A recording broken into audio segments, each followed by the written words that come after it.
All right, take two, Gavin. Take two. Take two. Cheers. We had technical difficulties. We recorded a 40-minute episode. It was perfect. All right, so hold on. Little disclaimer. It was a 40-minute perfect episode. We are going to try and deliver you the exact same quality here that we gave you in the first episode. We apologize if it's not.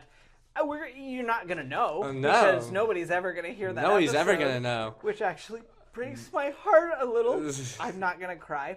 But speaking of crying, in a good way, we went and saw Hoppers. Yes. And it is crying in a good way. Yes. We'll get to that. Mm-hmm. I want to start with my theater experience. Yeah. I bought tickets for this. My off days are Sunday and Monday. When I go to movies on Sunday, nobody's usually there. Nobody's ever there. I get the pick of seats. I get to sit wherever I want. Right when the movie starts sometimes, I'm like, okay, I'm going to go sit over into the middle because of if the nobody center. else is there, you just center yourself completely in the middle of the theater, and you go like, oh, this is the perfect seat. But I didn't want to pick this one because sometimes other people pick those seats, and you're like, well, I don't want to sit by people. Well, that was my problem on Sunday. Yeah. Is I went to go buy movie tickets for Hoppers, and the whole theater was filled, except like these 3 little seats in the corner. And I was like, oh. So I picked one as far away from other people as I could because, again, I really don't like sitting next to other people. I'm just not a big, like, interact with strangers kind of, like... And I've got a big You just want to beard enjoy the and, like, movie. You want to be... tattoos and, like... And I want to enjoy the movie and be in my own space. You're introverted. It's okay. I am. There's no getting around it. I'm introverted. It's fine. Brett knows this. It's time you guys should know too. I really like my apartment. You know, it's the most expensive thing I pay for. I should use it as often as I can. But I get into the theater and I see this dad walking towards me, and he's trailed by like 5 kids. And he comes up to me and he's like, "Hey, so listen, when we bought tickets, I bought what I could. We have all these seats right here, and my seat's down there. Yeah. Can we swap?" Yeah. And I was like, yeah, dude, of course. Yeah, we can swap. Yeah. That's the first time I've ever been in a theater so full. I've had to be asked to move seats so somebody can sit with their family, as opposed to just sitting in the seat that I've actually, like, bought and paid for. Yeah. That's how full this theater was.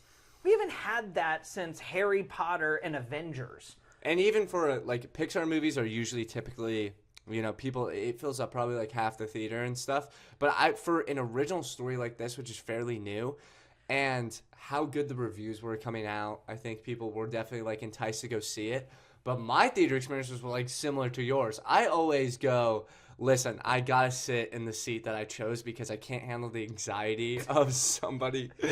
I just can't. Are you in my seat? Are you in my seat? And then I'm like, no. I knew I was doing something wrong, so I was like, yes, like, sorry. And then I have a backpack and everything. I have to get my stuff. Let me just, I'm getting out of here, I promise. Then when that happens to other people, I get anxiety because I'm like, dude, you should not have done that. Right, but just sit where you're assigned. So I walk in, and of course, my whole entire row is taken up except for my seat. So I'm like, okay, I'm just going to have to accept this. Like, why not? Like, I haven't had a movie theater experience where I've had to sit next to someone since, like you said, Thunderbolts, like Fantastic Four, Avengers movies, Marvel movies. Right. So it's crazy to me that this Pixar movie was an original story, and I was shocked to see how many people there were. But not only that, my theater experience, my favorite part of it was there was a row of, like, my row was filled with, like, kids my age, like 27, 26, 25, kids just out of college. Clearly, we've seen some of the greatest Pixar movies ever. I mean, we've grown up on some of the greats, like Toy Story, Nemo, Cars, all of those great movies. And then, by the end of the movie, first of all, one of the girls at the end was just bawling, crying her eyes out. And then I look over, and then me and, like, all these, like, kids that have, like, grown up watching Pixar movies were like, that was a great movie.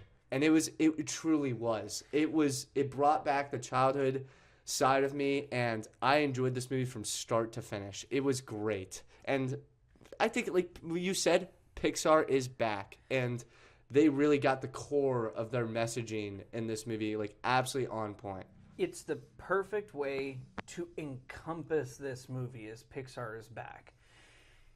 There's always a moment when you can tell if a Pixar movie has made it and if they haven't. And it's when they hit every single important beat in the movie. If the humor is good, if the characters are likable, if you instantaneously relate to not just the main character, but the side characters, if the emotional beats hit, if the theme of the movie is relatable. Hoppers takes us into nature. Nature is something we're so far removed from in this society. Yeah, it's crazy. It immediately brings you into something that people are longing for in a world that's driven by technology and all of these other things. And it does such a good job of just giving you that Pixar feel. When Nemo came out, visits to aquariums shot up. Yes. Hoppers is out. Visits to parks, national parks, and Probably just people went going up. out in nature is, I would argue, is going up right now. Well, when I'm watching the movie, and you kind of talked about it the first time we did this, but my favorite scene is how Mabel, first of all, they introduce her character perfectly. She loves nature. She loves animals. She hates when the animals are enclosed, so she starts stealing animals. And it's a fun little scene, like, when you introduce her. She's, like, kind of an outgoing kid. She climbs up the tree, and she's all over the place. She's upset. And then And she's at grandma's house, okay? And so, like, this is the emotional connection of the movie. And this is when you know Pixar's really on their A game. yeah. Is when there's an emotional connection in the first 15 minutes of the movie that sits with you for the entire movie. For the full 2 hours. This was the moment in the movie where if you and I had seen this together, I Oh, would I have would've turned been- to you and been yeah. like, they nailed it. It's It's a 2-hour movie. It's perfect. And 15 minutes into the movie, I knew they had nailed it. Because she climbs up into the tree, she's crying and upset. Grandma goes and sits on this rock at the edge of this little lake where the beaver dam is and everything else, and just sits. And so Mabel comes over and sits on the rock with her. And So Grandma good. just so simply and quietly goes, sometimes I just like to sit here and take in the nature. And that helps my anger go away. And it's just that sound of the wind hitting the leaves, beavers swimming, and then deer coming in. Insects. It's perfect. And the whole entire theater during that moment, we talked about it multiple times when reviewing Project Hail Mary, how people just shut up. Just and silence. It was just silence. soaked in the moment. It was great. And it fades into the montage of her entire childhood with her grandmother. Oh, it's brutal. Oh, my God. It was the moment that immediately it felt like Pixar was reaching into my chest cavity and was like, thanks, I'll take this. And I was like, okay, you got it. Oh, my God. And then it fades out from that moment with her sitting on the rock by herself and just feeling the weight of everything. And I immediately understood everything I needed to about Mabel, her motivations, why she is the way she is, how she copes with it, her love for nature, her everything. Yeah. And that was the scene in the movie that I was like, Pixar nailed it. And then from there on, you're rooting for Mabel the whole entire time. And then not only that, what I loved about this movie too is it taught us, like, Pixar has a great way of not only connecting to kids but connecting to adults in, like, some way. And I thought Mabel and her relationship with the mayor was such a great, like, little story because they're arguing, they can't get on the same page with each other. They don't understand why Mabel's trying to save this reservoir that is so important to her. And he's just trying to build a highway so that he gets reelected. Like, so it's like these simple, like, differences that you can't get on the same page with someone. You don't understand why. But by the end of the movie, they understand that, listen, we need to just help each other out and we need to listen to each other. And that, for me, was a super powerful lesson in this movie that I think people took. And when you're able to mix in sort of just that emotional connection, connecting with kids, but then also having these, like, adult life lessons that we all need to learn, that's when you got a great Pixar movie. And then you can add in all the creative, fun things that you do in a Pixar movie that make it great, which is, like, obviously Toy Story, where it's like you get the perspective of a toy, but then you also have that childhood connection with kids playing with toys and, you know, growing up with that simple lesson of Toy Story. And then you have Nemo, which is, like, just allowing us to experience things that we can't see, which is the ocean. And I felt like it was a perfect blend of that. And the writing, Mabel's character, it all just was so good to me. And that, for me, was what made this movie great, was just that mix of, childhood, connecting with kids, but also connecting with adults. And that's what made it a freaking great movie. Well, right. I mean, Pixar movies succeed when the parents want to go to the Pixar movie as much as the kids do. Exactly. And this movie is one that, I mean, when I first mentioned it to you, I remember you going like, oh, do we really have to go see Hoppers? And I remember looking at you and going, yes we're going to see Hoppers. Get your butt in theater because we're going. So, like, I don't care. We're not arguing about it. Go to see Hoppers. I'm like, bro, that's not our audience. And then you reminded me and you go, we have no audience. Correct. We have an audience, but it's like Brett, you do not have the right to say that right now. And it's like, okay. And we're cinephiles. So if we're cinephiles, we have to do all of cinema. And this movie proves it is cinema. Yes. I mean, this movie has more emotional beats than half of the movies we've seen this year so far. It does so much good. I cried when they had the final connection with Mabel and her grandma. It was over for me. Honest cry count for the movie. Cry count for the movie. It was 1.5. I teared up for the beginning. Obviously, I wasn't gonna cry in the beginning. Was 2.5. I cried with. That's a good. I cried with Grandma. I cried when Mabel got taken out and the king saw her in her human body and was trying to drag her little beaver body away. Like I got really upset. I was like, "No, Mr. King, don't! It's not her!" And I cried at the end. Well, teared up at the end because the end of the movie is just beautiful. Yeah. And when you can do that in a movie, I mean, there are so few movies that can make kids and adults and young adults and everybody feel those emotions the way that this movie does, in the same way that Nemo did, in the same way that Toy Story did, in the same way that Cars for some people did, Elio for some people did. It is the kind of movie that you look at and go, okay, and this is why we go to the movie theaters for Pixar movies. Yeah, and it's the creative element of it, and the humor was great. Yeah, it wasn't cringy enough. It wasn't like all over the place, and it wasn't in your face.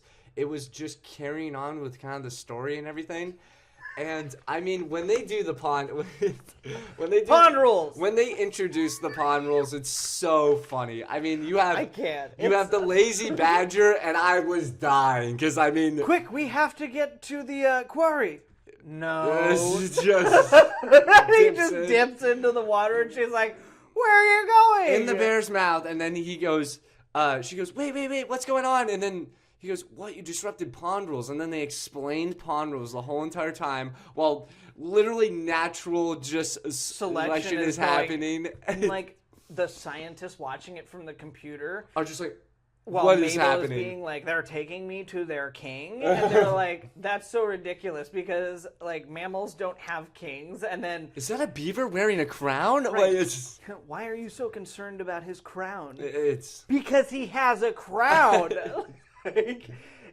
The whole thing was delightful, and it was wonderful, and it was full of wonder and joy and hope and redemption, and these are the kinds of stories we need. Yes. This is what we need more of. And we talked about it in our review for Project Hail Mary. These kinds of themes in movies are important. This is what people are clamoring for. Hoppers did such a good job with delivering that. Hey, go outside, be connected with nature.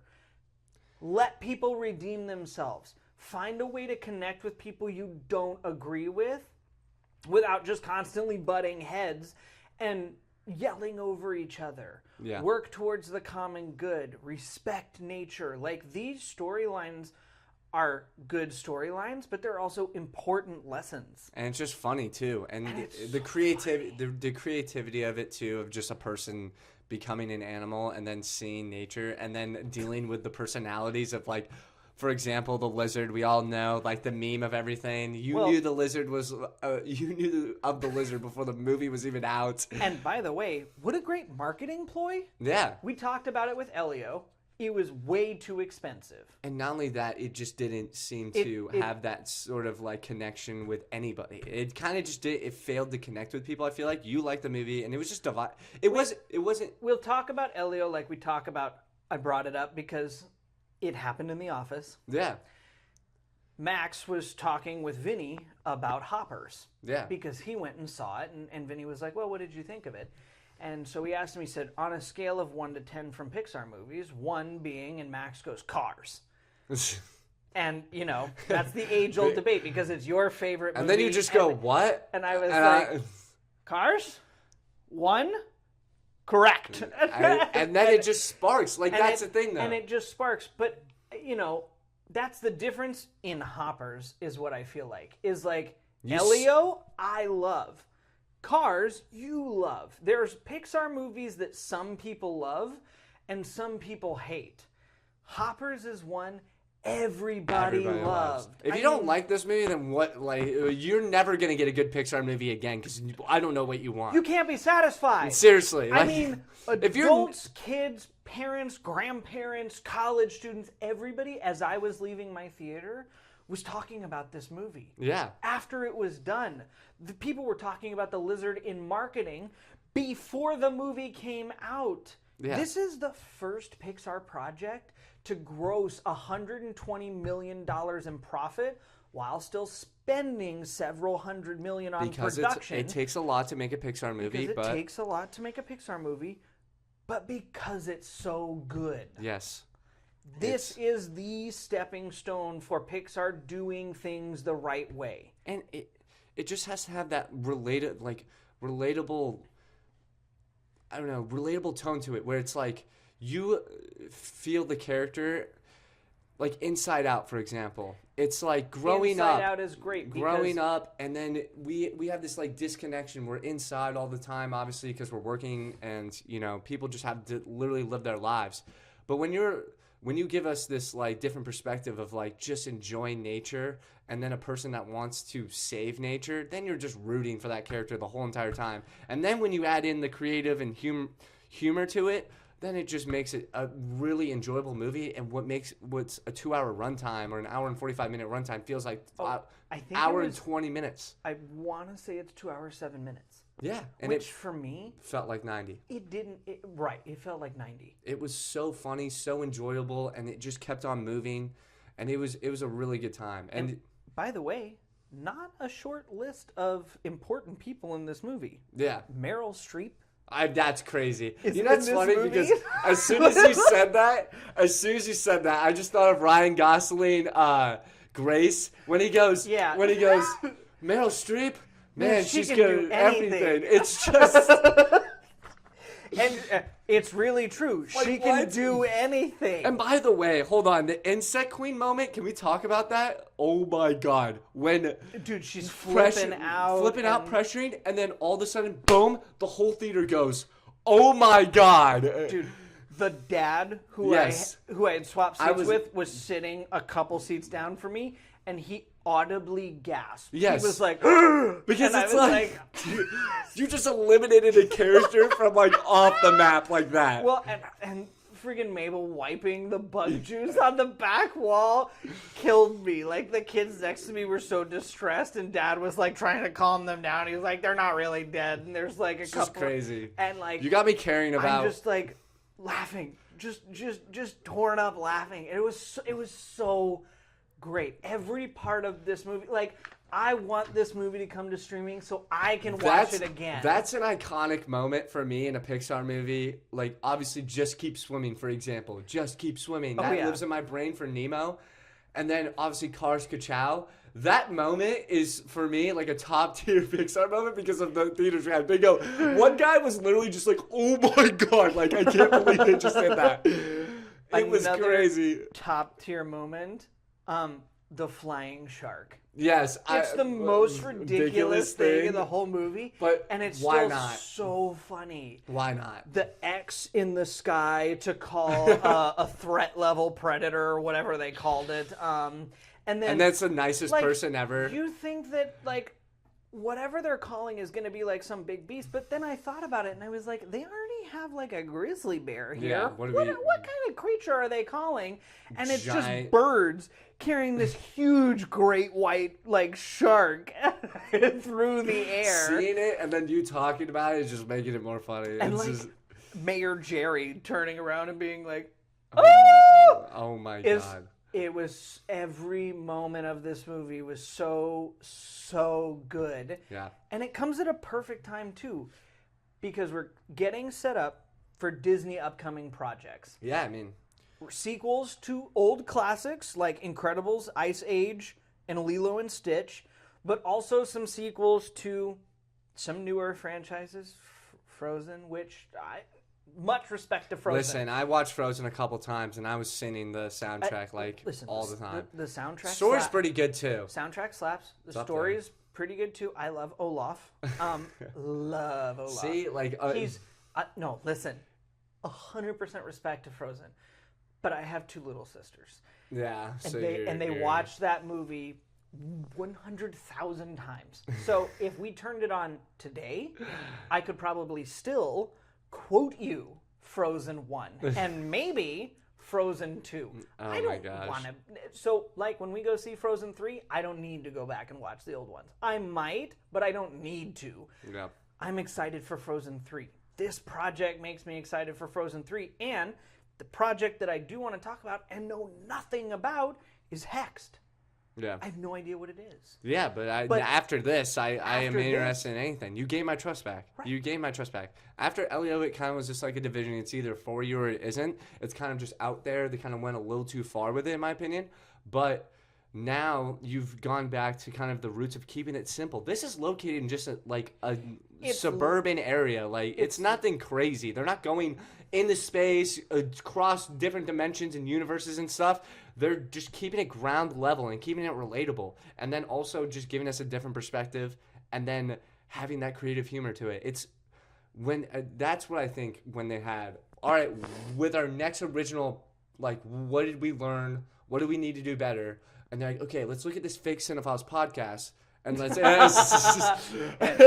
Yes, of the 15 people that watched our review for Elio, I really doubt that one the of them. passion, honestly, I would love to rewatch that because I freaked out way too many times. And we talked about Elio for an hour, and most of that was me just arguing with you, being like, Cars is the greatest movie of all time. And Yes, I was just about to say, you didn't really talk about Elio much there. You mostly talked about how I was like, what are you talking about? Cars is the greatest franchise of all time, and I brought was up the me fact just that being it's like, the lowest rated franchise of all time. Stop.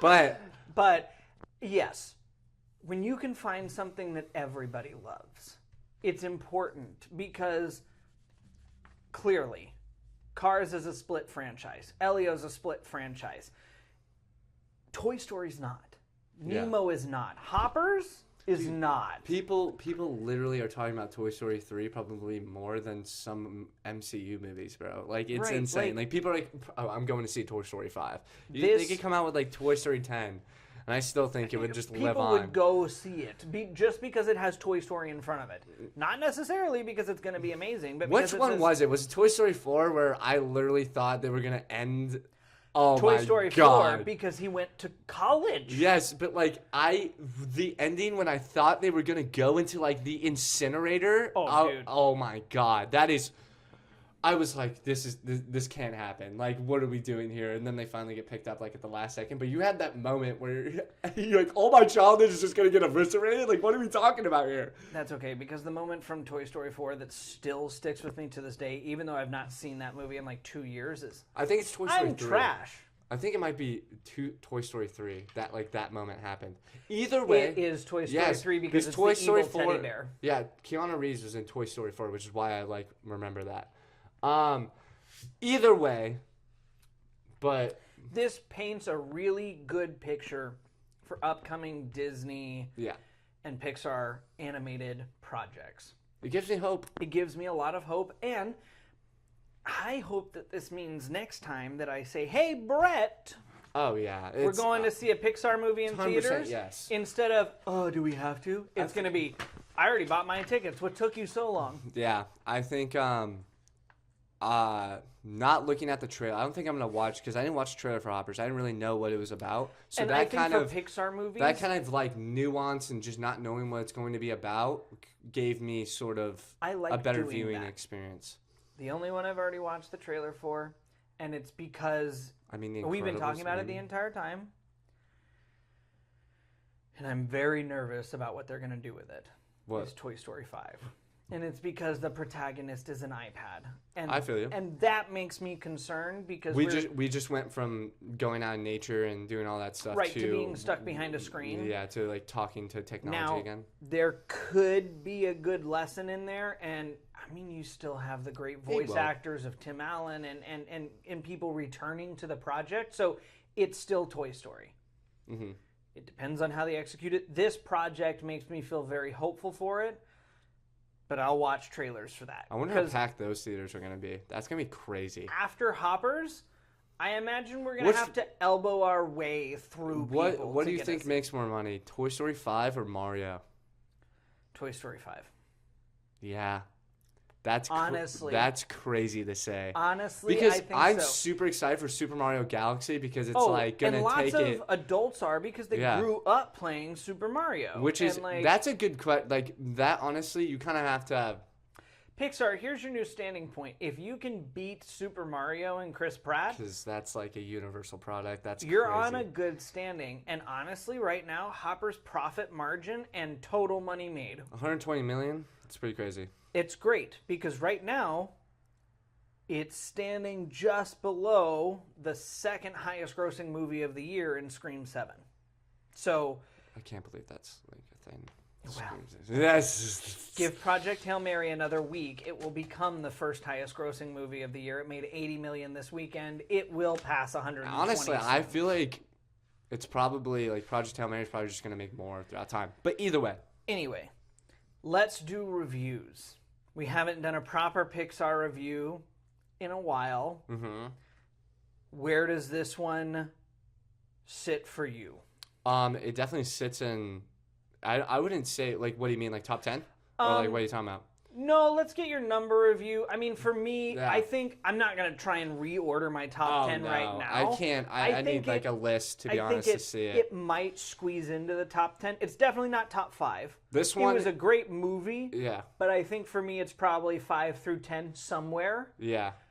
But I'd have to see my I'd list. say like and I'd lower. have to reorder I'd probably it, say like lower, like top 10 for me, just because like the early Pixar movies are so classic. But right. But what's your score? my score, I'm gonna give this like a 9.2. I mean, it was great, and I mean, coming off like everybody knows my opinion of Elio at this point, but you know, coming off of Elio and kind of how I was like, oh my god, like I don't know, they need to like figure out a way to connect with the younger audience and the older audience. It just seemed like they were listening, and they hit every single emotional beat. They hit so many funny moments, you know. Obviously some, you know, didn't land, but most of them landed, and I was just thoroughly enjoyed with the whole entire movie as a whole. And the creative element of the Hoppers I thought was like not like something like out of the ordinary or like crazy. It was relatable. It was heartwarming. I mean, the fact that, you know, I had that moment with like, you know, my row of people like my age and them going, like a couple guys going like, that's a Pixar movie. Like legit, word for word, that's what comes out. It was unbelievable, man. It made me want to go chill at a park for like 2 hours. I mean, it was truly amazing when it comes to like connecting with nature and that sort of whole plot line. So I loved it, man. It was a good time, and the lizard was hilarious. The lazy badger was hilarious. There were so many funny moments. I mean, the insect queen moment was so funny, and there was a lot of iconic moments in this that I truly like will remember as like one of my a Pixar moment that will like stick with me forever. I mean, and for an original story to do that in like this day and age where people are kind of just all nostalgia and everything when it comes to Disney, right? I mean, that's crazy, and it broke through. I mean, right when the reviews came out and people were like, listen, this is actually really good, you should go see it, the theaters packed. The theaters were more filled than I thought, and it was great. And they're packed. We didn't go see Hopper's opening weekend. Yeah, we saw didn't it. clarify that off the top. This is us a couple weeks after seeing the movie. This is and us, we're remembering everything. Well, we're remembering everything, and we saw Hoppers 2 weeks after it was in theaters. Yeah. Our theaters were packed 2 weeks after the movie dropped. Wow. Like, that's crazy. It came out weeks before we went to go see it, and they were still packed full of people. Yeah. That gives you an idea. 9.2 as well. This movie had heart. It had good messages. It had humor. It had every stupid Pixar character that I know they're going to turn into a stuffed animal that is going to be running around everywhere. It had flying sharks. It had crazy instincts. And it's just Mabel, man. Mabel is one of the most memorable characters honestly, in a while for a Pixar movie. Mabel might be one of my favorite all-time leading characters for Pixar because she's such a well-rounded, good Pixar character. She cared for her family. She cared for nature. She was a little disorganized and a little crazy about the way she went about things. But at her core, she cared. And that's what she was.